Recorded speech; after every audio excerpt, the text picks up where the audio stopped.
Good afternoon, everyone. We'll call the meeting to order. First item of business today, we're going to have a presentation by the Kansas County Treasurers. And to lead off, we'll have Mr. Steve Kearney of Kearney and Associates. Welcome to the committee.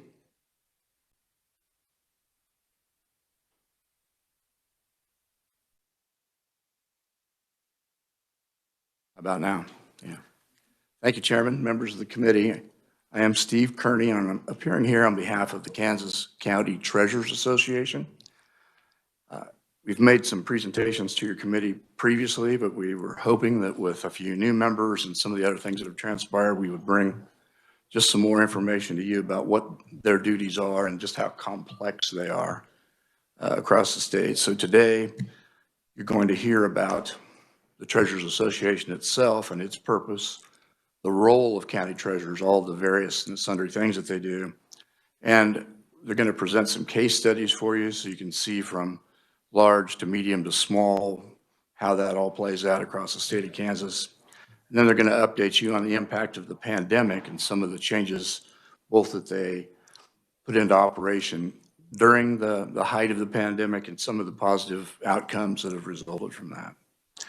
So before we get started, and Chairman, I know you're short on time or more compressed today, just want to introduce two people to you.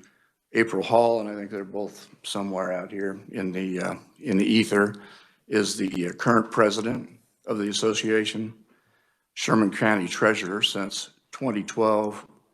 And before that, she was 6 years with Kennedy & Co. and 16 years at the USDA Farm Services Agency. So a lot of breadth of experience in these folks. Nancy Weeks, she is also out there, and Nancy's a Haskell County Treasurer and Legislative Chair for the Treasurers Association. She's been Treasurer since 1975. She's certified Kansas County Finance Executive and has served as the President of the Association, the Vice President, Secretary and Treasurer, as well as the President of the National Association of County Treasurers, Collectors, and Finance Officers. It's kind of tough to get that all out unless you just slow it down. So it's NACTFO is the acronym, but for some reason it's a whole lot easier to say. So, Mr. Chairman, our first presenter today is Joe Grisolano. Joe was elected the Crawford County Treasurer in November 2004. Prior to being Treasurer, he served as the Crawford County Deputy Appraiser for 18 years. His involvement with the Treasurers Association has been service on the Legislative Committee and serving as the Association's Secretary, Vice President, and President during his time, as well as the President of the Kansas County Officials Association, if anyone remembers that group of folks as they're put together. So, if I might, Mr. Chairman, Joe. Mr. Grisolano, welcome to the committee. It's nice to see you again. Thank you. Good afternoon, Chairman Trail and committee members. Could I get you to move forward the slides a few? I think it's slide 4. Yeah, thank you. The Kansas County Treasurers Association was established in 1946 as a statewide organization made up of all 105 county treasurers. KCTA was formed with the purpose of providing mutual assistance, building a more uniform system of keeping accounts in the Treasurer's office, and to advocate for the association through the Kansas Legislature. Our mission statement includes these ideals: to enhance the professional credentials of our members, to maintain high ethical standards within the association, and to ensure all Kansas County treasurers are equitable, fair, and financially responsible to the citizens of Kansas. Next slide, please. KCTA holds an annual conference where officers are elected, a business meeting is held, and certification classes are offered to provide educational opportunities for our members. Additionally, we host a legislative conference in February that includes a reception with all of you that allows our members to network with their legislators. This year, we were unable to host the reception, but we hope to continue that event again in the future. We have several standing committees. One of those is the Treasurer Support Committee, made up of experienced treasurers that provide assistance to any county treasurer needing help or direction. KCTA maintains an educational certification program through Fort Hays State University. Day-long classroom-style courses are offered at each conference, and we also offer several online classes. These courses help treasurers sharpen skills, broaden knowledge, discover new trends, and share experiences and best practices. Treasurers work to earn higher levels of education certification. A county treasurer must complete 102 classroom hours to achieve the highest education level, the Certified Kansas County Finance Executive. Kansas County Treasurers are active in the National Association of County Collectors, Treasurers, and Finance Officers, or NACTFO, the national professional organization for county tax collectors, treasurers, and finance officials all across the United States. Similar to KCTA, NACTFO partners with Wayne State University in Detroit to provide education certification. Many Kansas County treasurers have achieved certification levels through NACTFO. Several serve as committee chairs or committee members. 5 Kansans have served as president of our national association, and 3 have been recognized as the outstanding county treasurer in the United States by NACTFO. Next slide, please. Kansas County treasurers have many duties and responsibilities. Probably the ones most recognized by Kansas citizens are the collection and distribution of property taxes for all taxing authorities. County treasurers send tax bills that include tax levies for the state, cities, schools, hospital districts, rural fire departments, townships, the county, and all other taxing entities. All property tax dollars are collected and distributed by the county treasurer.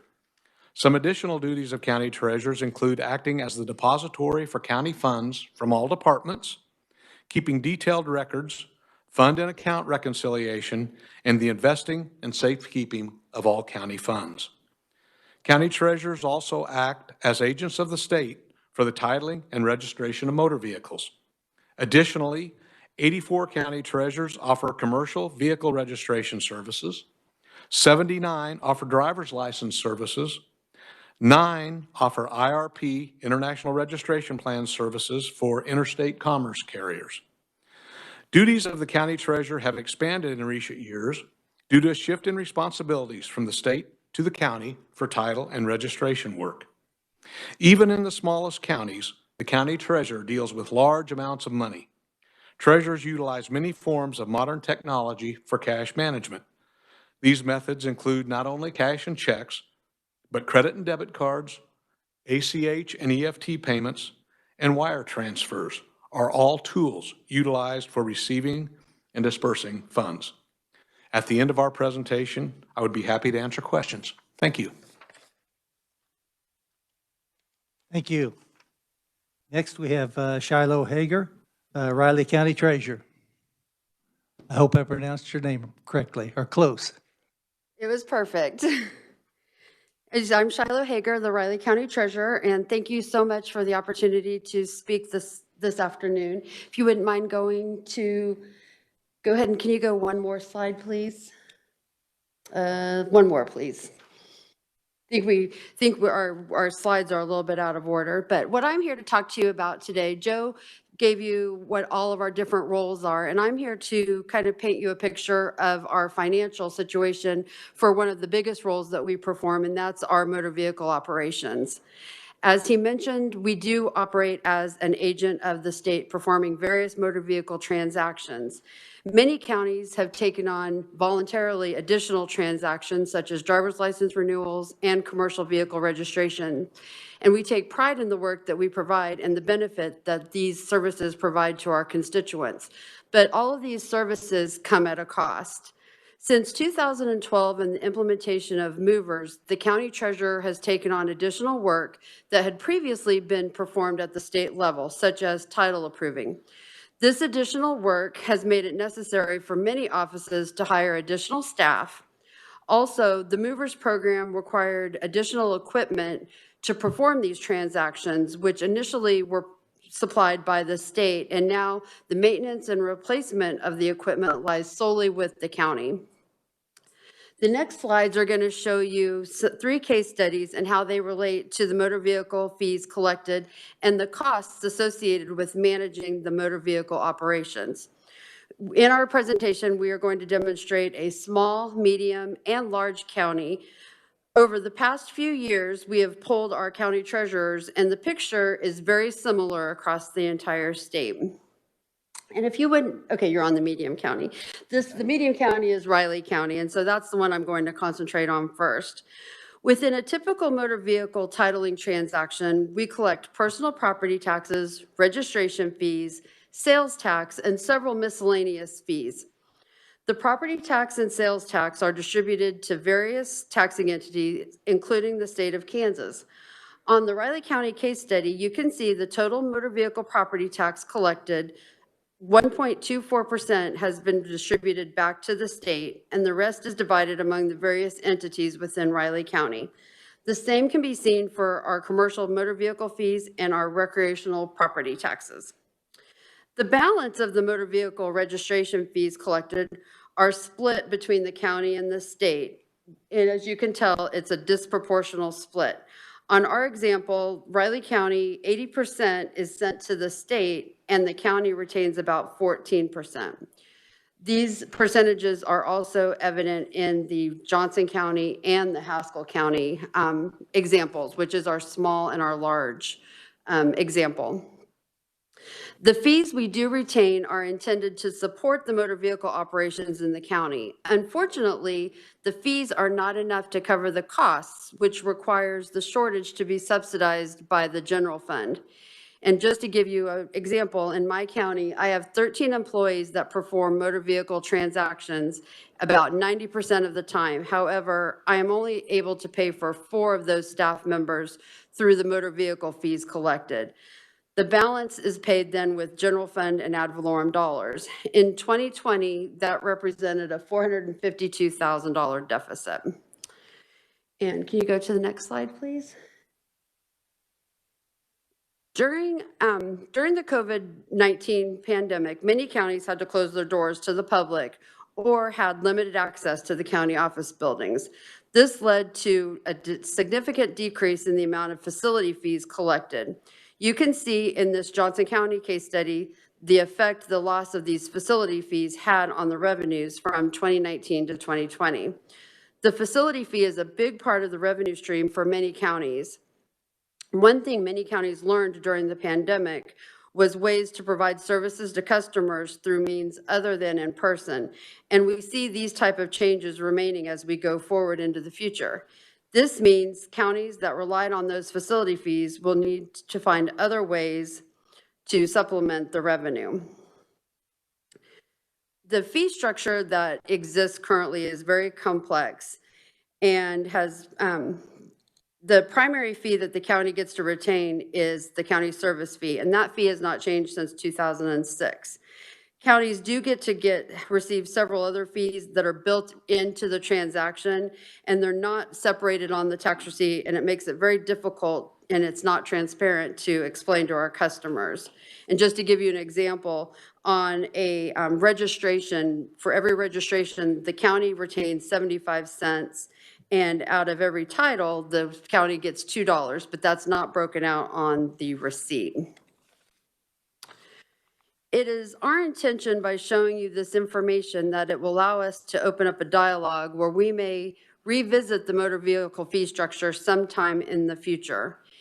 It is our goal to see a fee structure that embodies the following goals: transparency, where every customer would know exactly what they're paying for; sustainability, that the fees would fully cover the cost of the motor vehicle operation at the county level; consistency, we could eliminate the facility fee, which will make fees consistent among all counties; and a fee that would allow innovation, which will allow us to have the funds required to replace computer equipment, and it will allow us to look at technology improvements to improve the delivery of the services to our customer. And like Joe said, I will be happy to answer questions at the end. Thank you very much. Next up, we have Mr. Larry Maw, Shawnee County Treasurer. Welcome to the committee. Thank you, Mr. Chairman. Thank you, committee members, for the opportunity to speak to you today.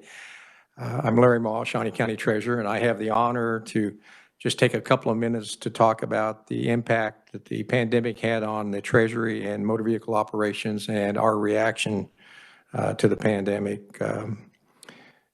I think you all would agree with me that paying taxes and registering motor vehicles is never going to be at the top of anyone's favorite to-do list. And certainly the pandemic did not help our popularity with our restricted access and the stress of potential infection. Like everyone else, we suffered from social distancing, school closing, staff members in quarantine, and especially from the frustrations of the public. We tend to be the main face of the public at the county level, and all the frustrations that the public was feeling as far as the pandemic was concerned seemed to land right in our office. Perfect place to land. During the last 14 months, our operations have undergone significant changes. The KCTA conducted a survey and we had 82 respondents. If you'll go to the next slide. You can see from this slide that the response and the impact on the various counties was quite varied. It depended on the county size, as well as the facility configurations, and in many cases, the county health officer mandates. Next slide, please. Most of our offices constructed physical barriers in the form of plexiglass. We also implemented restricted access policies. The workspaces were modified and we put in mask-wearing policies to reduce the transmission between the public and within our workforce. Where possible, employees were permitted to work from home. The online renewal system was enhanced to allow for renewal of expired plates. To reduce wait times and control crowd sizes, 6 counties implemented new queuing systems and 16 implemented online appointment systems. Several counties developed a process by which you could register a newly purchased vehicle by either drop-off or mail, thus eliminating direct contact. The title by mail and the appointment systems have proven very popular with the public and will most likely remain after the pandemic is over with. 37 counties installed drop boxes to collect property payments and motor vehicle documents. Johnson County's self-service kiosks proved beneficial. Sedgwick and Shawnee County are hoping to bring on kiosks later this year. Go to the next slide, please. Okay. On a much less technical level, the continuity of service was achieved with the treasurers and their staffs being creative, sometimes working in parking lots to service customers, as well as setting up tables on the sidewalks in front of the courthouse. And despite the exposure of the virus, the potential for exposure to the virus, our staffs were able to adapt and persevere. And I'll be glad to answer any questions you might have. Thank you. Thank you, Mr. Mall. Next, we have Amy Makerberg, Johnson County Deputy Treasurer.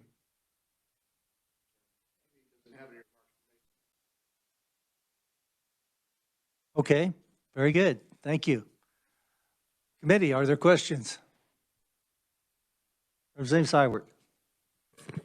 Thank you, Mr. Chair, and this could be for anybody.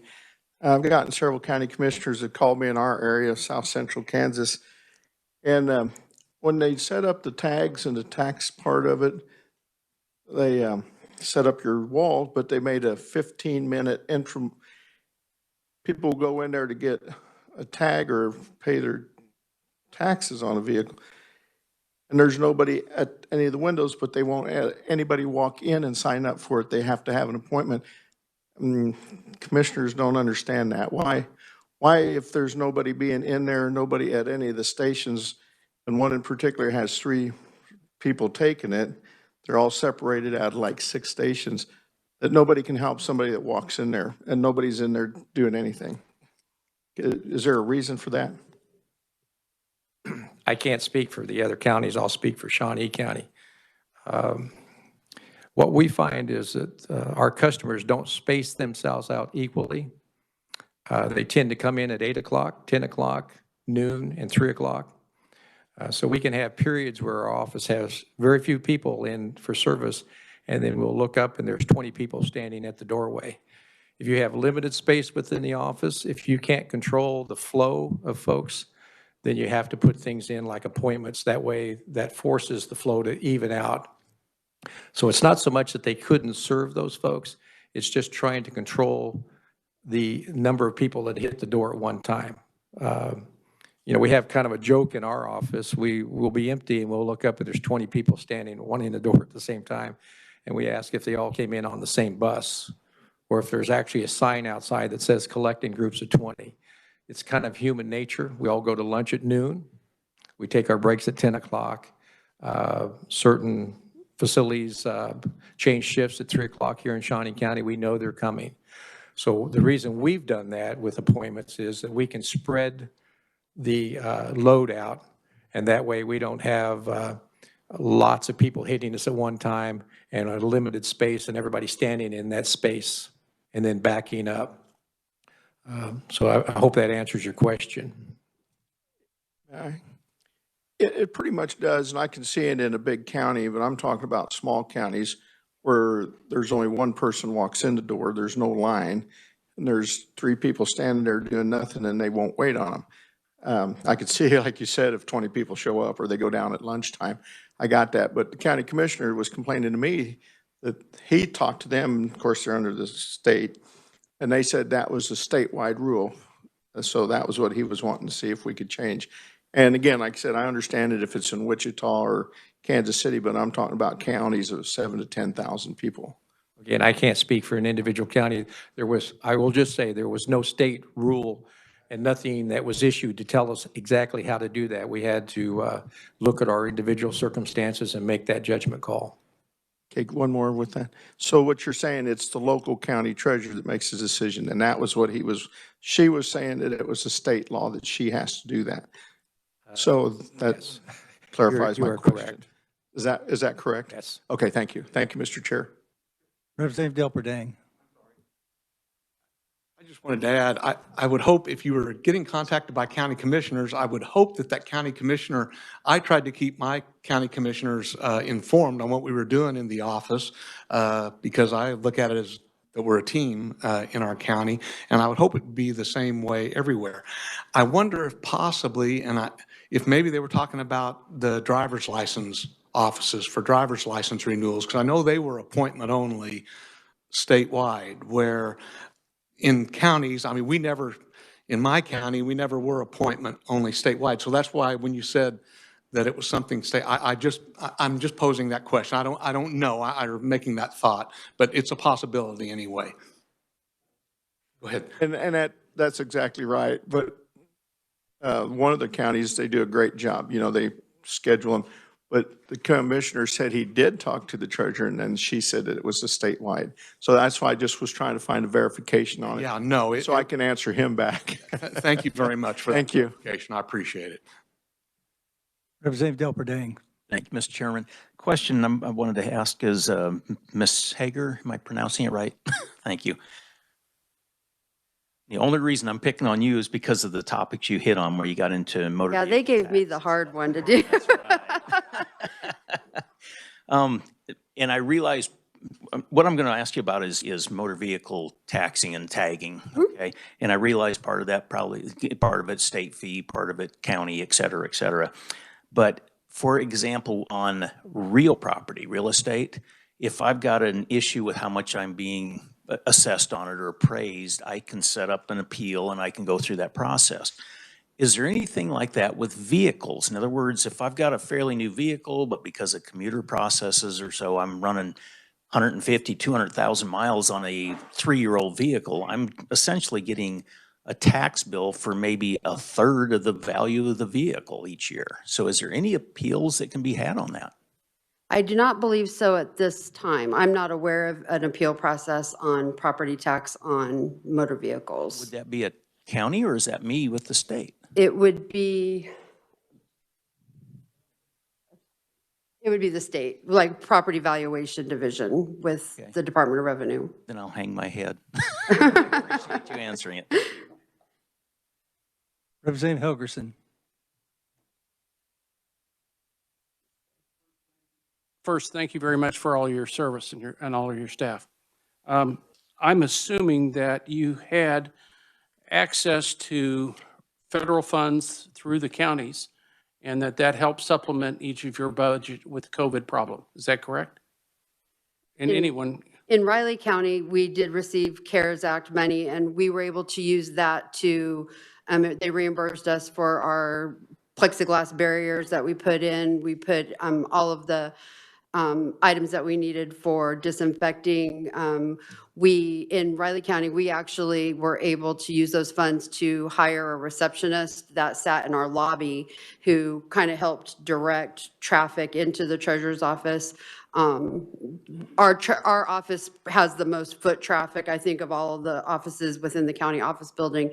And we felt that it was important to have somebody in place to help mitigate the crowds. We have a queuing system, and if they didn't text themselves in line before they got here, our receptionist would put them in line, would ask them to wait in their vehicle until it was time to come in for their appointment.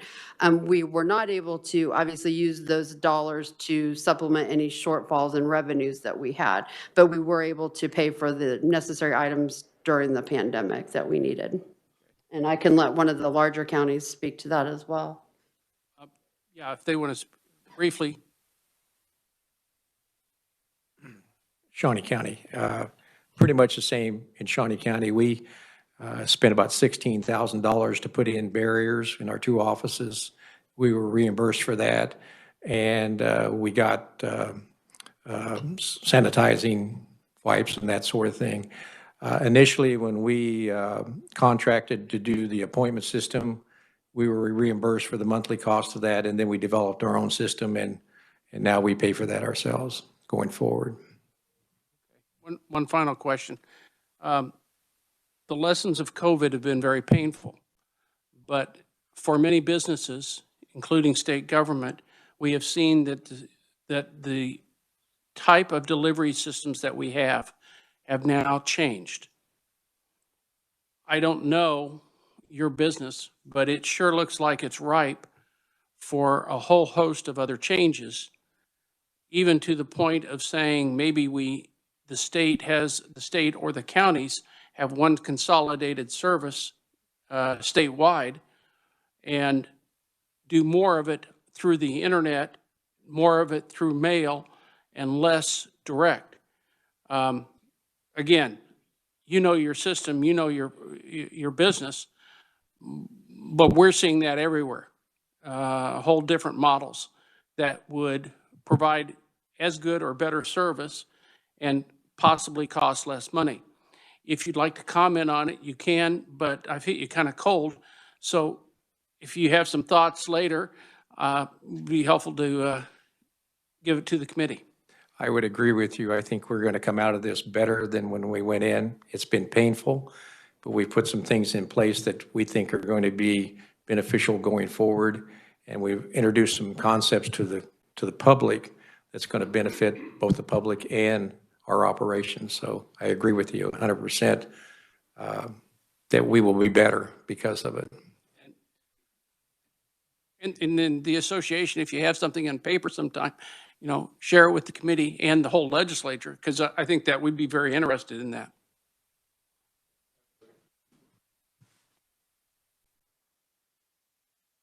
Good afternoon, Chairman and Committee. Amy Meekerberg, Johnson County Deputy Treasurer. We agree as well with what you're saying. We've seen some positives out of the negative experience we had with the pandemic, where we are doing more transactions online. I can speak for Johnson County, and we saw our online renewals go up to 90%, which was amazing for us. We really pushed past 80 into 90% online.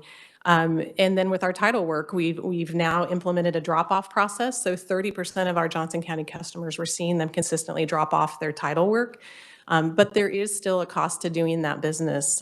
Doing a title transaction can take up to 20 minutes because of all the the paperwork and the system entries that we have to make. And really what we're just looking at is, I think our fee model is kind of upside down in this world. You know, it's encouraging people to come in for us to get more fees, where we don't want to have people come into the office. That's that facility fee. You know, it worked for a while, but now we're really looking at it as being something that's really kind of working against us when people don't want to come into the office, shouldn't have to come into the office, and we can find ways to do things electronically. So we're really hoping to change that fee structure for the better, making it less complex, more simple for customers to understand, and just really break even and get the right amount of revenue to cover the costs. Thank you. Representative Ballard. Thank you, Mr. Chairman.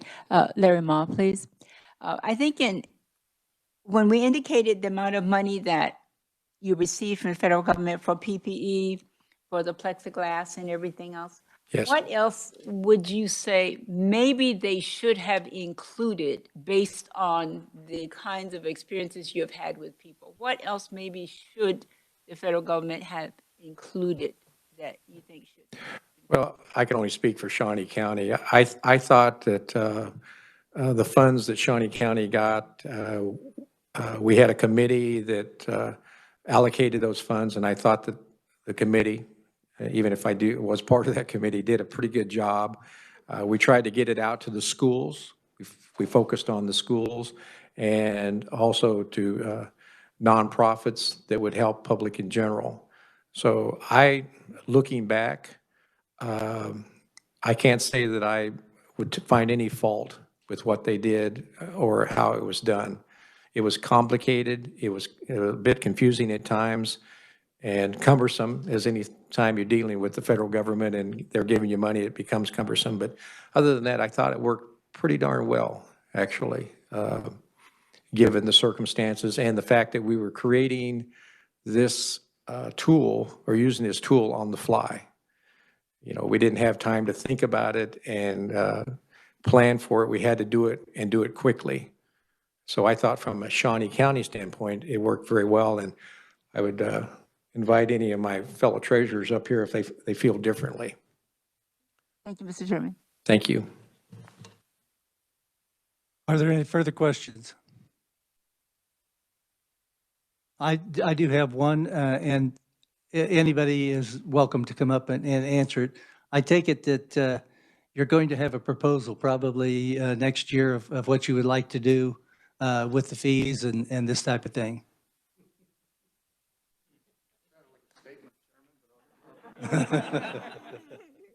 Steve Kearney again, on behalf of the Kansas County Treasurers. Chairman, that's exactly, I think that's exactly correct. Over the last few years, these folks have worked fairly tirelessly in trying to develop a model of the fees that their motor vehicle operations, which they perform for the state of Kansas, are breaking even at least. And maybe even more importantly, because the numbers aren't all that huge on an individual to individual basis, even more importantly, transparent. I mean, if you saw that one slide that showed this, ridiculous number of various fees that you pay as a consumer when you go in, it gets pretty hard to discern what you're paying, why you're paying it. Is it different in Gove County than in Shawnee County than in Riley County? And this would make that all uniform and very transparent to the constituents out there and these folks' customers. So that's exactly true, Chairman. We would like to get that in motion and get it passed. Does anyone else have any questions? Any thoughts? Seeing none, I would like to thank you all for taking the time out of your busy days to come up and visit with us and give us your perspective of what's happening in the counties. And I thank you for that. And I know some of you traveled quite a little distance from Girard. Twice, yes. Chairman, members of the committee, thank you very much for being so generous with your time to hear this. We appreciate it very much. We thank you. Committee, we'll move on. First item of business that I would have following the presentation by the county treasurers would be taking a look at final action on Senate Bill 127. Reviser, would you brief us on this, please? Yes, thank you, Mr. Chairman. Chris Wagner from the Revisor's Office. Good afternoon, committee. Senate Bill 127, if you remember, would make various changes to driver's license statutes. Starting with Section 1, would extend online renewals to an age range of 21 to 64. Same requirements that they have to have had an eye exam within the past year and meet other certain conditions to be able to do that online renewal. It would also allow for online renewal for commercial driver's licenses unless that CDL has a hazardous materials endorsement. And then that CDL online renewal would have to be accompanied by a valid medical examiner certificate and proof of completion of Truckers Against Trafficking training.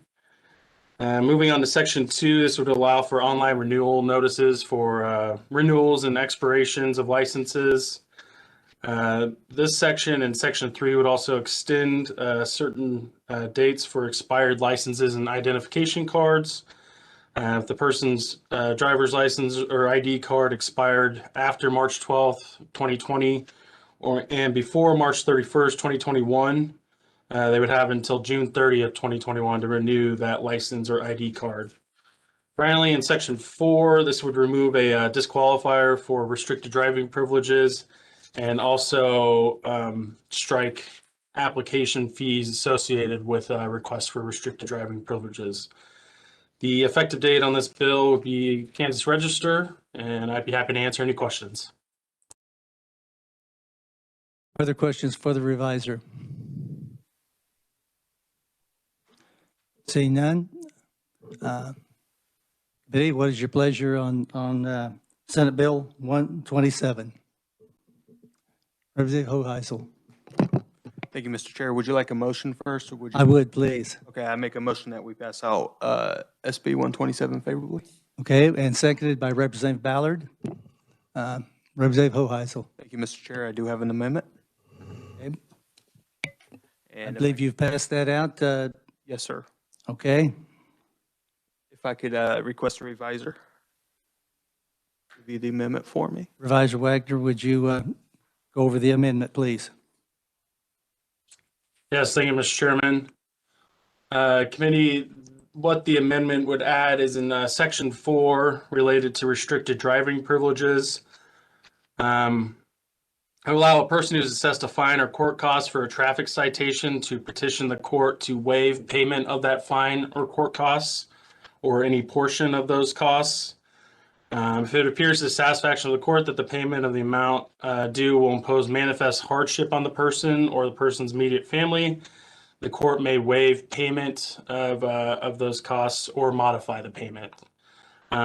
This amendment kind of mirrors what is in what it will now be E1, which allows for the waiving of reinstatement fees when applying for restricted driving privileges. So that mirror is pretty much identical. I'd be happy to answer any questions the committee has. Are there questions? Representative Delberdang. Thank you, Mr. Chairman. Chris, could you tell me, in your knowledge, is there any databases across the state from county to county as far as fines or traffic violations? What I'm leading to is if a person gets a violation in one county and petitions the court, I can't afford to pay it, and they go to another county and have a similar and a repetitive action there, is there anything to tie these together that it's happening over and over?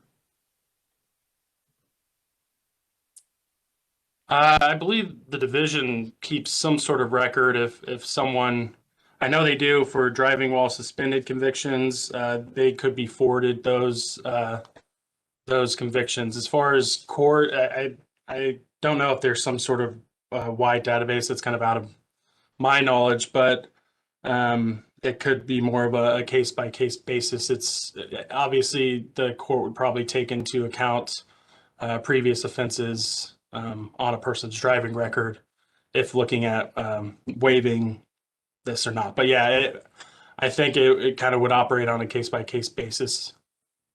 Okay, and then the second question, there's nothing in the bill that keeps a person from petitioning the same court over and over and over. It's totally up to the court whether they want to waive it or not. Is that a correct statement? That's correct. It's at the court or the judge's discretion. Okay, thank you. Representative Hoheisel. Thank you, Mr. Chair. May I explain kind of the thoughts around the amendment? I beg your pardon? May I explain the thoughts around? Yes, you may. Okay, thank you, Mr. Chair. If nobody else has questions for the revisor. Oh, I'm sorry. Representative Weigel, for the revisor, please. Yes. Does this take away the discretion of the judge in traffic court cases? Or, I mean, does it preempt him, or does he still have retained jurisdiction that he can say, well, we're going to waive the fees? I'm not sure if I understand I think that's kind of what this amendment is getting at, is to allow them some more flexibility to waive those fees. But it's not taking away any of their powers or abilities to do what they see fit with traffic citations. Okay. The reason I ask that is that I've worked in a lot of jurisdictions, and some jurisdictions will say that if you are going to go to court, like if you want to challenge the citation for whatever it is, that you have to show up and they assess you all these fees, and then if you're found guilty, you pay the fine. Other jurisdictions will say, if you do this or you get a diversion for whatever, then they may lessen the fees. Not so much the fine, but the fees involved. So I was just wondering, you know, and that came back to me, is this somehow going to circumvent or short circuit the discretion of the judge, who I'm assuming has the final authority on any fines or fees that are levied? Yes, that's correct. Sorry, Chris Wagner from the Revisor's Office. I think this is more of a situation where there's a manifest hardship waiver. So all those situations where, you know, they could plea down their fines or something, but all of that is available still. This is more just a particular set of manifest hardship scenario. All right. Thank you. Thank you, Mr. Chairman. Okay. Further questions for the revisor? Hearing none, Representative Hoheisel, you may talk about your amendment. Thank you, Mr. Chair. So a couple of weeks ago, we had a discussion in committee on a driver's license bill that we heard. I ran an amendment on that bill. There was a miscommunication with us in the Supreme Court on that bill, and they were unable to implement what we were wanting in that. And so this language here, by adding this in, is actually compromised that came from the Kansas Supreme Court. Sean Jurgensen, just to answer your question, Representative, just actually messaged me a second ago that this does not take away any judge's discretion. This is compromise language agreed to by Americans for Prosperity, Kansas Appleseed, and the Kansas Supreme Court. Like I said, it's a good faith effort to start to address this issue. Again, my county has about half, Sedgwick County has about half the suspended driver's license in the state of Kansas. I see Ed Klump in here. I kind of ran this by Ed before he came in. Ed said that they were fine with it as well. They didn't have any reservations. We all understand that we need to address this. I think this is a good faith effort to start addressing it, and it's very minimal. And again, this doesn't take away any judge's discretion at all. And with that, Mr. Chair, I'll move my amendment.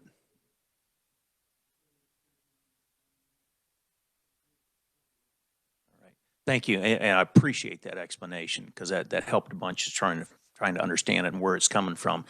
I just want to make sure, as this thing does move forward, does it really clear up an issue, or does it impose additional ones for possible abuse? And I don't want to see that happen.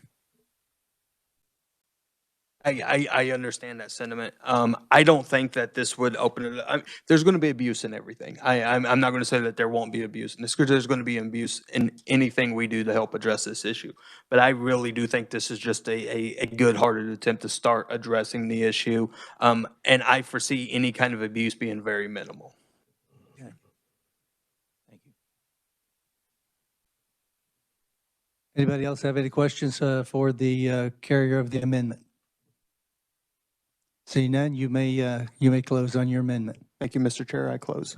You've heard the motion by Representative Hoheisel to amend Senate Bill 127. All in favor signify by saying Mr. aye. Chairman, sorry, this is Chris.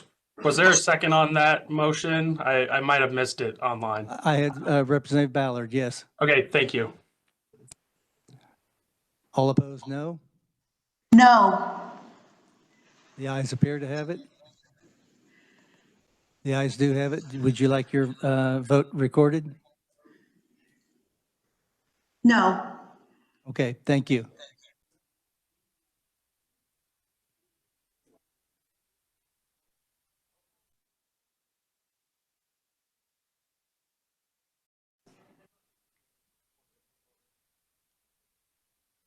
We'll move on to the next one, and that would be Senate Bill 167. Reviser Wagner, briefing, please.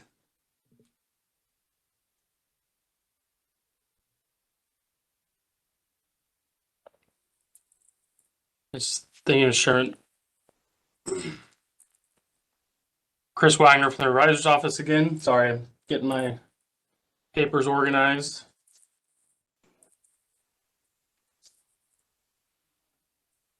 Okay, Senate Bill 167 would classify certain public utility vehicles as authorized emergency vehicles. Those vehicles would get all the rights and duties of authorized emergency vehicles.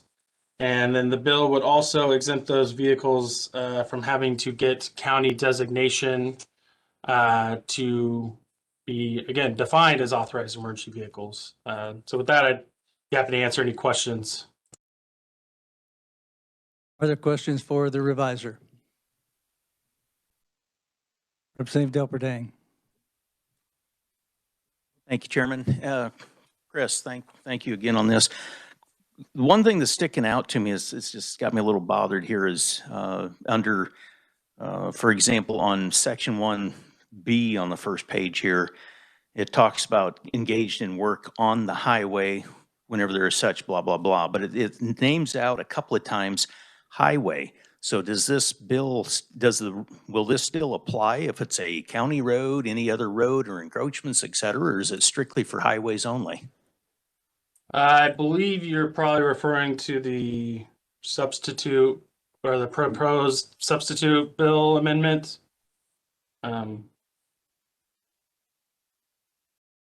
I don't think it was presented yet. It's on the first page, and it's just item B is the first time it shows up, but it shows up under C and a few other places too. Okay, yeah, that's on the proposed House substitute rather than what the bill is currently. But we can move on to that if I am sorry. You got me on that. Scratch that last question. I'll answer at the appropriate time. Are there any other questions for the reviser? Seeing none, Representative Hoheisel. Thank you, Mr. Chair. I move we pass out Senate Bill 167 favorably. Okay, is there a second? Second by Representative Ballard. Representative Hoheisel. Thank you, Mr. Chair. I do have an amendment. Okay. And it has been passed out. Thank you. It's been passed out. And I think Vice Chair Delperdang has already read some of it. Yes, he has.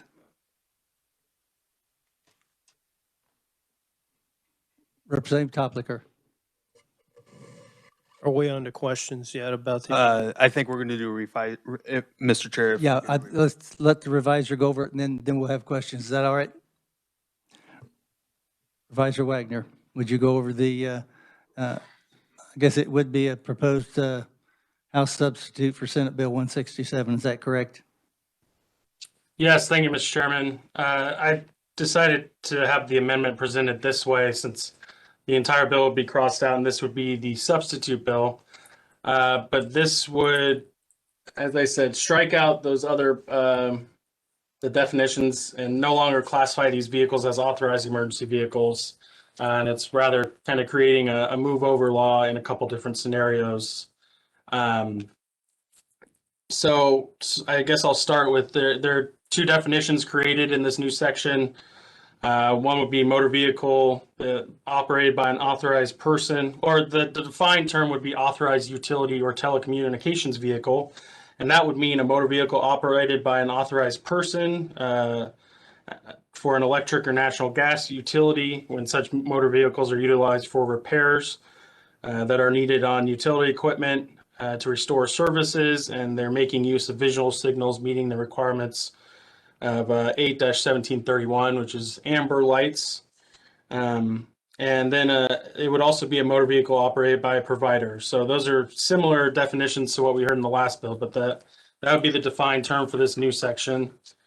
Starting off in subsection A, it states that a driver should not overtake and pass another vehicle when approaching within 100 feet of a stationary authorized utility or telecommunication vehicle. And subsection B, the driver shall yield the right of way to an authorized utility or telecommunication vehicle or pedestrian actually engaged in work on the highway whenever such vehicle displays flashing lights meeting the requirements of KSA 8-1731. And then subsection C is more the classic move over law, where if someone's approaching one of these vehicles that's actually engaged in work upon the highway, when they're displaying the lights, the driver shall move over if possible with due regard to road, weather, and traffic conditions. If they're on a 4-lane highway, and if they're not on that type of highway, they either have to proceed with due caution, again with regard for road, weather, and traffic conditions. The section shall not operate to relieve the driver of one of those vehicles from the duty to drive with due regard.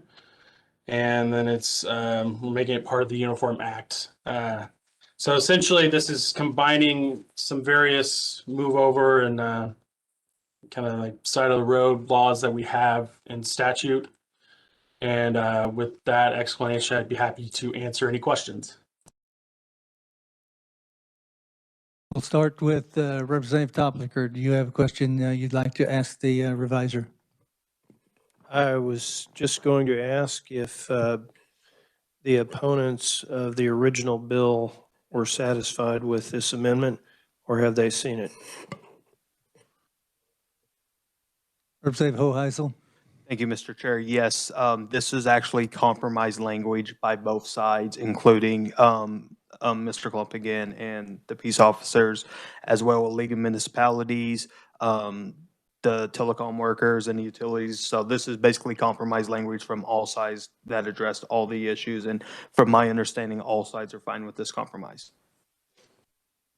Representative Delperdang. Thank you, Mr. Chairman. So, Chris, same question back at you. I just wanted to clear it up in my own as far as, is it only apply to highways or is it other roads or in general? Yes, that's correct. Highway is kind of essentially a term for state roads. So county roads and city roads are kind of on their own jurisdiction. So when we refer to highway, it would be, and we pick up a definition from the Uniform Act, so it's kind of an outdated definition, but highway means the entire width between the boundary lines of every way publicly maintained. So any public road used for vehicular travel. Okay, and may I continue, Chairman? Okay, then it also reads, let's see, driver of utility or telecommunications vehicle that is obviously and actually engaged in work upon a highway. So the next question I've got is, what if they're not actively engaged? Is it okay to blow by these people if they're sitting there, if they're doing surveys, or if they're discussing what they're going to do, they're not actually engaged in the work at that time? That's correct. The violation only comes into effect, again, whenever they're actually engaged in work, and that could be just depending on the circumstances what that means. But I think the big prerequisite is that they're using their flashing lights. That's when a violation would occur, is if someone does not adhere to these rules. Again, when they're engaged in work and the lights are flashing. Okay. And then as you're approaching the vehicle, if it's on a highway, for example, you're running 60, 70 mile an hour and you're approaching these, obviously, again, common sense is going to tell you people present, flashing lights, move over. But same token, is it where this is applying to specifically utility or telecommunications vehicles? The other question that hits me is I'm not going to know specifically what kind of a vehicle that is until I've already passed it and seen the placards on the side of the vehicle. So I'm just kind of questioning the wording of it. Overall, I think it's a great bill. I'd like to see something even stronger put in place for the move-overs, but I just want to make sure we're getting it right.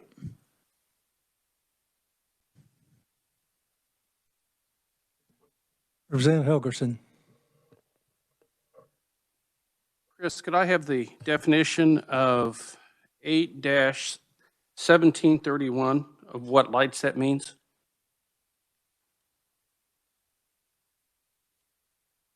Yes. So that statute only allows the secretary to adopt rules and regulations, but that regulation specifies that they can be equipped with amber lights. So the orangish looking kind of color. What other lights besides amber? That regulation only specifies amber lights. So an emergency vehicle that has, or if a vehicle has amber lights, they qualify? That is correct. They have to be displaying those lights. Okay. In new section 1A reads, the driver of a vehicle shall not overtake and pass another vehicle when approaching within 100 feet of stationary authorized utility or telecommunication vehicle.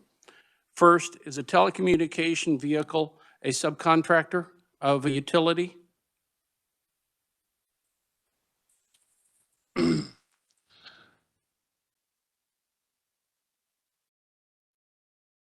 Sorry, I'm reading the definition again to make sure I get this correct.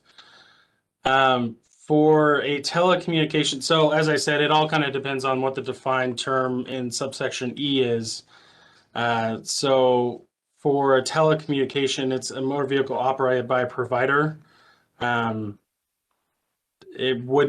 doesn't really specify if that means a subcontractor or an employee. Well, in particular, I'm thinking of Cox, who now subcontracts a lot of their employee work. And so they're subcontractors, the truck is sometimes labeled, sometimes it's not labeled, but the individual will be doing telecommunications work. Do they qualify or not qualify? While you're thinking about that, yes. It doesn't say in that section that it just applies to highways. And I'm wondering, where does it say? Because in Wichita area, you could have a telecommunication worker pull on the side of a road, pull on the side of a street, and suddenly you can't pass them, and you wouldn't be able to, you'd have to stop. As I read it, it says, shall not overtake and pass another vehicle when approaching within 100 feet of a stationary authorized utility or a telecommunication vehicle. And I'm just wondering, is there something else I'm missing? If a subcontractor pulls on this road, stops, puts on an amber light, puts out a cone, which they do quite often, and it is a 2-lane road, which happens to be just exactly what it is in front of my house, then you're not able to go past them. Representative, I think subsection A, that's more of a vehicle to vehicle. So you cannot pass another vehicle on the road. That is not referring. So when you're approaching a stationary utility vehicle and you're driving next to someone, say, you cannot pass the other driver. It's not referring to you cannot pass the utility vehicle. if that answers your question. Okay, but if it's a stationary utility vehicle, and you're saying that it refers somewhere else to highway, new section 1 refers to only highways and not to county or cities of the 3rd or 4th class.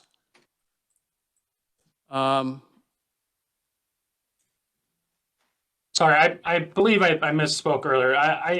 Highway would include city and county roads. It's pretty much any public roadway that's Okay. not private. So I'm sorry for that, but. If I'm not mistaken, we have just created a possibility where a subcontractor stops, and I'll use my example, stops in front of my house, comes to fix my cable telephone, and no one can go down that street. And if I'm wrong, please correct me. Okay, Chris Wagner from the Revisor's Office again. Again, if you're referring to subsection A, that's still just referring to you cannot pass another driver on the road. You can go past the utility vehicle. And again, for the move over part of the law, if you're on, say, a 2-lane road, you cannot get over. You still just have to approach them, slow your speed, and approach them with due regard, to the weather and traffic conditions. But again, subsection A just refers to a scenario where you're traveling next to another person's vehicle. There are 2 cars, and those 2 cars are approaching the utility vehicle. You cannot perform a passing maneuver for that other, and try and overtake that other vehicle. It's not referring to the utility vehicle in that circumstance.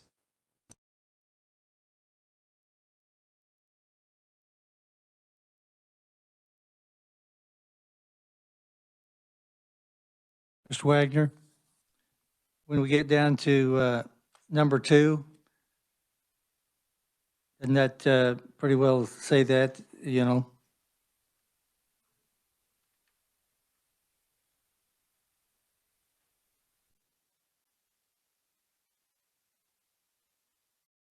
That's really what you're saying, isn't that correct? I'm sorry, could you repeat the question, Mr. Chairman?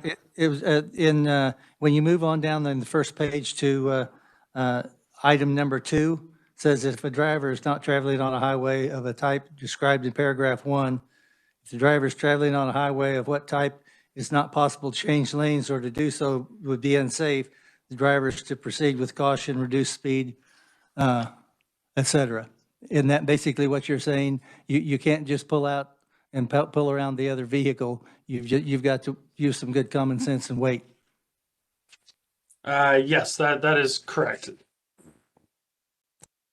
Okay. Representative Proctor. Thank you, Mr. Chair. For the revisor, I just want to make sure, when we were talking about this in the hearing, the concern was the way we had defined these vehicles also unintentionally allowed them to run lights, to travel excessive speed. All that has all been taken care of with this new substitute, correct? That is correct, Representative. They would no longer be defined as an authorized emergency vehicle. Thank you. Are there other questions? Representative Minix. Thank you, Mr. Chairman. When we worked this bill, I asked for a definition of emergency vehicles. Legislative research gave that to me, and under KSA 8-1404, there's a list of dedicated types that are emergency vehicles. And then under KSA 8-2010C, there's a list of vehicles that county commissioners may. Did everybody receive the same information? Well, I'm curious as to if we change what we're trying to change here, how that affects, and do county commissioners, or is this going to be taken over by the state as designating emergency vehicles? And under this, it says the flashing lights must be red or red and blue or red and white.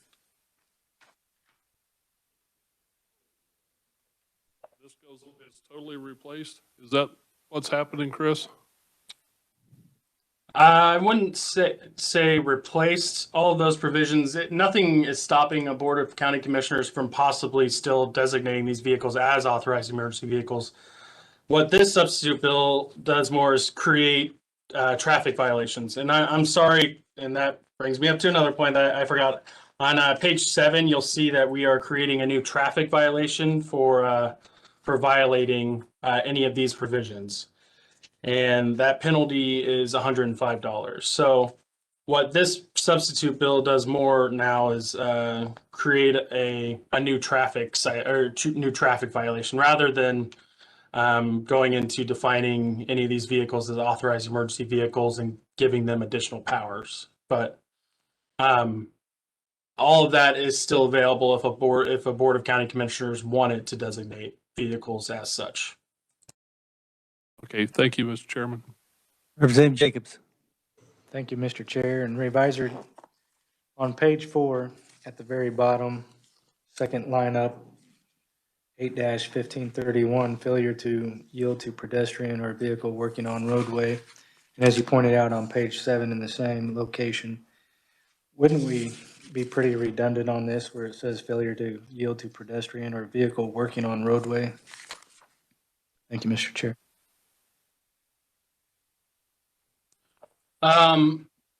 So yeah, it is a similar violation, but that is strictly referring to highway construction workers, 8-1531. That violation is for construction workers. So it is a similar, and we borrowed language from that statute to apply it to these utility and telecommunications vehicles. Are there further questions? Seeing none, Representative Hoheisel. Thank you, Mr. Chair. Yeah, so we heard the concerns the other day when hearing this bill, especially from our law enforcement community, about some pitfalls in it. And again, they were coming from good heart and they agree that they did want to address this issue. So all stakeholders got together and negotiated. And this is the product they came up with. And like I said, the law enforcement community, League of Municipalities, the utilities and telecom workers and companies, they all support this compromise bill. So here we are. Thank you, Mr. Chair. Representative Ballard. Thank you. And I talked with 2 of the parties with this, and they were satisfied with it as well. So that's why I seconded it. Okay, Reviser Wagner, do we move this as a substitute bill, or do we do the amendment first? Or do we do it as a substitute for Senate Bill 167? I would adopt the amendment and then do a substitute bill motion after that. That's all right. Thank you. Representative Hoheisel, will you move your amendment? Move my amendment, yes, sir. You've heard the motion to amend by Representative Hoheisel. All in favor signify by saying aye. Opposed, nay. No. The ayes appear to have it. The ayes do have it. Do you want your vote recorded? No. Okay. We're back. We need a motion to make this a House substitute for Senate Bill 167. Representative Hoheisel. Thank you, Mr. Chair. Do we need, we're passing out as a House substitute? Yes. Okay. I move that we pass out House substitute for Senate Bill 167. Representative Ballard, are you the second on that? Okay. Is there any discussion? Representative, you may close. Thank you, Mr. Chair, and thank you, committee, for all the questions on this. I know it's kind of bad form at times to kind of do a whole substitute and a whole new bill, but thank you for your indulgence and the questions on this. I close, Mr. Chair. You've heard the motion to move House substitute for Senate Bill 167. All in favor signify by saying aye. Opposed, nay. The ayes appear to have it. The ayes do have it. Committee, that completes our work. I don't anticipate that we'll have any meeting this week, rest of the week. So everybody have a safe weekend. Representative Ballard.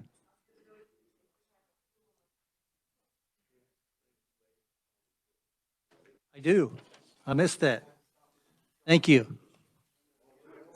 Committee, we do have some minutes, I'm sorry. I just overlooked it. We have minutes for March 16th, 17th, and 18th. They were sent out on the 19th. Is there a motion to approve the minutes? Motion by Representative Seibert, second by Representative Ballard. All those in favor signify by saying aye. Opposed, no. The ayes have it. We are adjourned.